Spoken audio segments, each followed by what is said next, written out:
कई बार पेशेंट मेरे को आके बोलते हैं कि जी हमने तो लेंस डलवाना है और कुछ नहीं करना है, वो कर दोगे तो सारा कुछ ठीक हो जाएगा। ऐसा बिल्कुल नहीं है।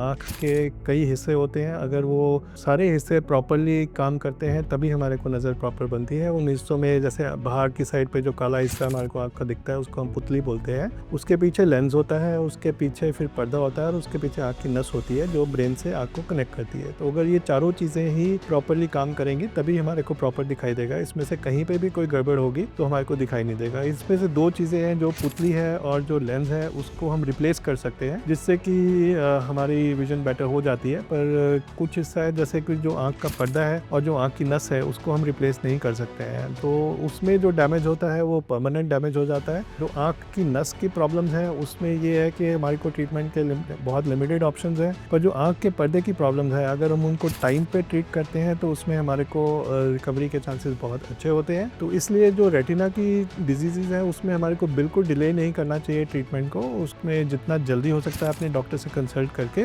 उनका ट्रीटमेंट जल्दी से जल्दी करवाना चाहिए। तो अगर उसमें हम डिले करेंगे तो फिर उसके जो परिणाम है उतने अच्छे नहीं मिलेंगे।